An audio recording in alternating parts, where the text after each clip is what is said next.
Hello. So, interesting. We are going to study about a constant in mathematics, which is known as E. Right. So there are a lot of constants in mathematics, but today's topic is about E. So what is E? E is otherwise known as Euler's number, right? So named after the mathematician Euler. But there are a lot of constants in the same category.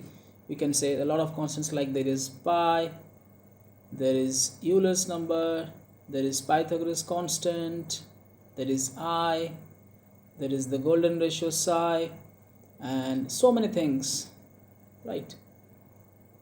So out of all of these, there is a number E, which is a constant known as Euler's number, named after the famous mathematician Euler.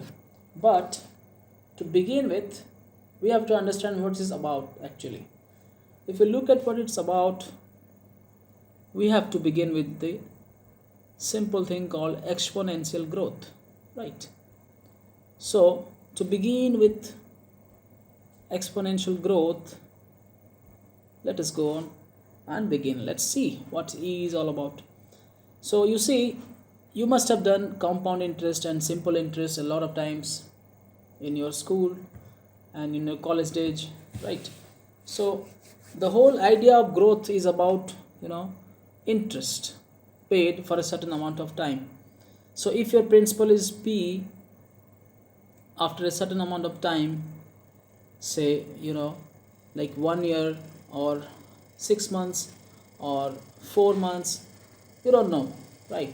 So after a certain amount of period, it is calculated for a rate of interest R. So after that, from the principal P, you will get an amount A, which is the principal plus the interest, right? Suppose say you have the amount 1 rupee to begin with, or any amount X, let it be X. So what happened is, when Euler did it, he did it with 1. But let us take X. So if the amount to begin with is X, and suppose someone tells you that you are getting a rate of interest 100%, that means you will get your money doubled in the given amount of time. So suppose you get 100% rate of interest annually, calculated at 100% annually, you will get X plus 100% of X, which is what? 2X, basically the double the amount, right? So you can say this is X whole into 1 plus what? 100 upon 100 to the power 1. Or you can say it is X whole into 1 plus 1 upon 1 to the power 1, which is same as 2X. So the whole idea is that X got transformed from X to 2X within a span of 1 year if you are getting 100% interest, right? Let us see if you get something else. Suppose you are getting a rate of interest which is not 100% but 50%. So suppose you have X. So after you have calculated it for 50% for 6 months, right? So after 6 months, you will get something like X into 1.5. Yes or no? If it is 50% interest, you are getting half of it extra. So you will get X plus 1.5, or you can say X whole into 1 plus 1 by 2 to the power 1. Am I correct? Yes. So after the next 6 months, this will become X 1 plus 1 by 2 to the power 2. Yes or no? You will multiply this thing with another same value, which is 1 plus 1 by 2, which means calculated at 50% interest. So for a span of 2 years, you are getting 1 plus 1 by 2 to the power 2. Similarly, if you find it for, suppose say, for a span of like if you divide a year into 4 parts, quarters, so you can say you will get an amount of X whole into 1 plus 1 by 4 to the power 4. Am I correct? Look at it. You are getting quarterly interest for 4 quarters. So you will go on and multiply the original amount of interest with 1 plus 1 by 4. You will multiply it by x by, so 1 by 4%. Then whatever this is the amount for the next year. It will be still multiplied with 1 by 4, 1 plus 1 by 4 for the next period, and this will go on till 4 times, which will yield you something like this. So this is what we are talking about. As we keep on improving the rate of interest and calculating it for a shorter spans of time repeatedly, you can go on and say after a certain interval like n periods, your amount will be 1 by n to the power n. Am I correct? N is the number of periods it's given for calculation of interest. So if you take 1 rupee, you will get, if you calculate it, suppose for 100% interest for 1 year, you will get it as 1 plus 1, it will become 2 rupees. If you do it for 50% interest for the first 6 months, you will get 1 plus 1 by 2, which is 1.5 rupees. And if you go on and do it for the next 6 months, again 50% of 1.5, which is 1.5 plus 0.75, which will give you 2.25. So this is the amount you will be getting starting from 1 if you calculate it at the rate of what? 50% interest for 2 periods. So this is, let us not go into the banking part, let us stick to the mathematical part of it, because Euler's number is just a mathematical number. Let us stick to the mathematical part of it, and that says us that if you look carefully and keep on doing this, repeating it multiple times, suppose you are doing it for say weeks, like if you do it 52 times, a year has 52 weeks, so you can say you will get something like 1 plus 1 whole into 1 plus 1 by 52 raised to the power 52. So this will be further close to something, and if you do it for each day, like 365 days a year, you will be getting closer to 2.71. And if you keep on doing it for a higher number, you will get something which is very, very close to, if you go still higher, you will get something very, very close to our very own Euler's number. Interesting, right?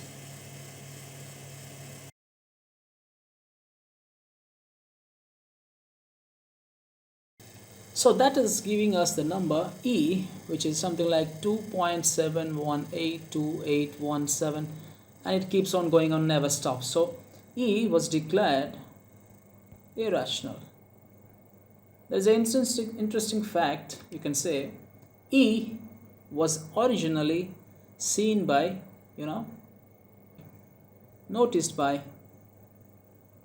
Bernoulli, but he did not give it a term or did not find the details of it. Later on, this thing was taken on by Euler, and he decided to make it more feasible and kept on calculating the further details of it, and after he did so, he found the number E. So a lot of thanks to Euler for giving us this number.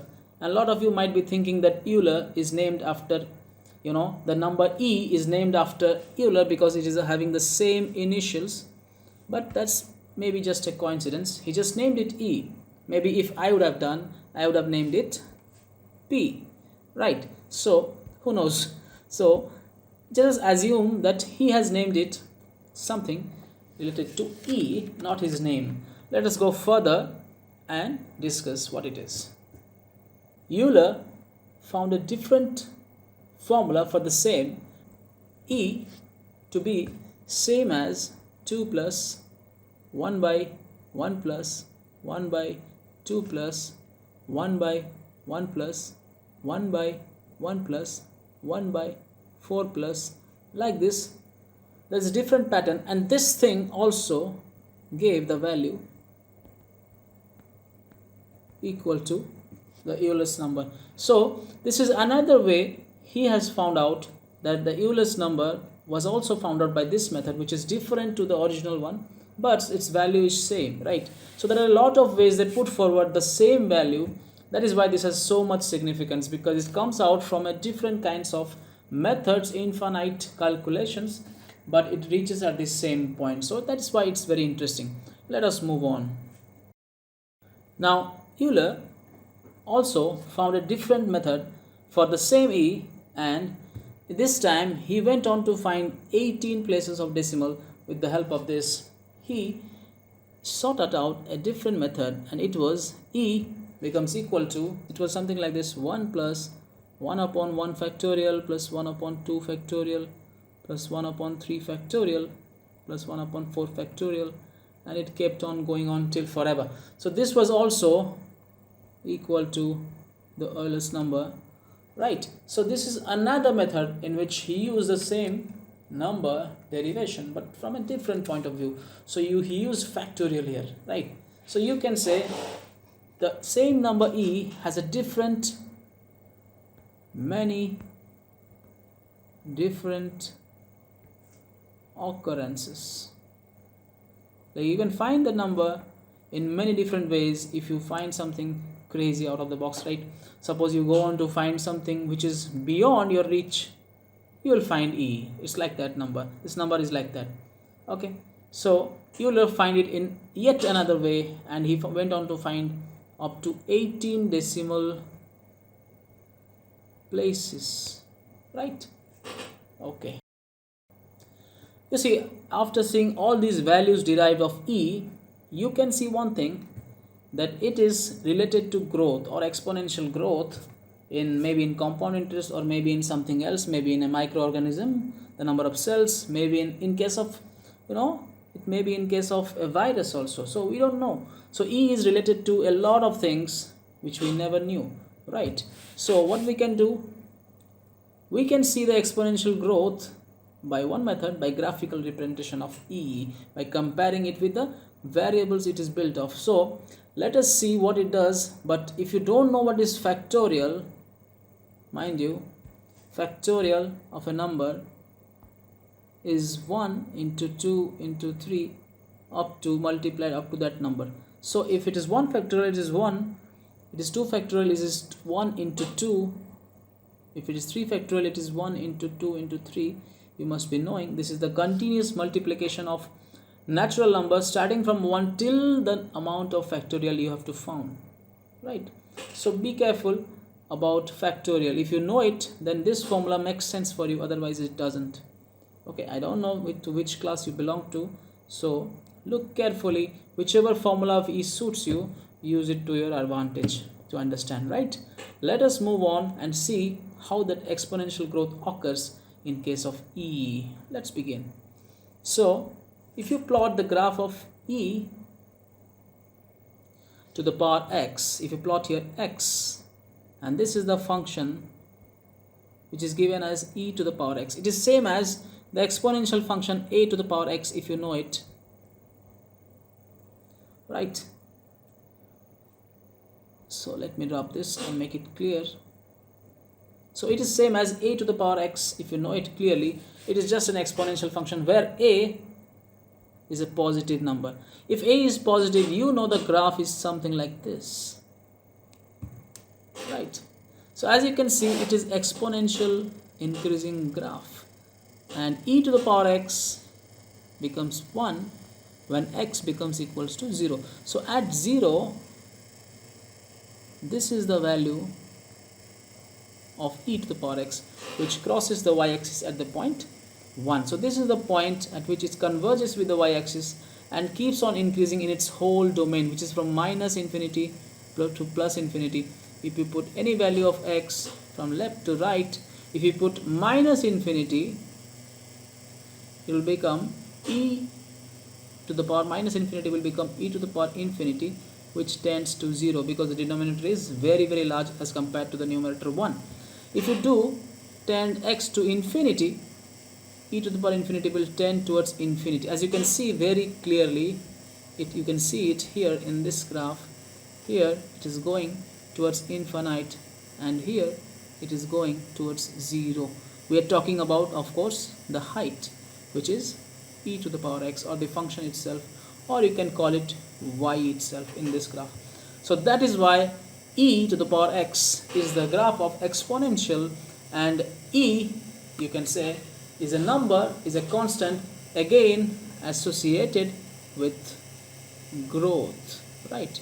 So that is why Euler's number is sometimes known as the number of growth, which grows on, keeps on growing, and this is the point 0,1. There is a very strange fact about this e to the power x. If you are calculating it till, let's say, from 0, this is 1, 1, this is 2, this is 3, this is 4, like this, it keeps on growing. If you are finding out the values of e to the power x for increased value of inputs, that is x, if you keep on putting the number x starting from minus infinity to infinity, you will see that e to the power x starts from almost 0. This will almost converge with this line. So it starts from nearly 0. It's not 0, it tends to 0, and at infinity it tends to infinity as well. So this is why it is called the exponential function, or the Euler's number is called the number of growth. But there is a very strange thing about this function itself, e to the power x. The strange thing is that the area under the curve, which is the integration of e to the power x dx, is same as e to the power x, and also the differentiation of e to the power x upon dx is same as e to the power x. So it is the only function in which the integration, means the area under the curve, is same as the gradient you will express at any point. Let us take this point. The derivative is same as the gradient. So the gradient at any point is same as the integration of the function. So this is a very strange function in which this happens, right? The integration is same as the differentiation. So if you put this curve and draw a tangent to it at any point, you will find the tangent will always have a slope of e to the power x, which is the differentiation of e to the power x itself. And also if you find the area under the curve, it will be also e to the power x. So this is the weirdest fact about e to the power x, or the Euler's number, that its differentiation raised to the power x and its area under the curve or integration or repeated summation is equal, which doesn't happen in any other number, which is very crazy for this number. So let's move ahead. Also, Euler went on to give the famous Euler's formula, which is e to the power I pi plus 1 is equal to 0.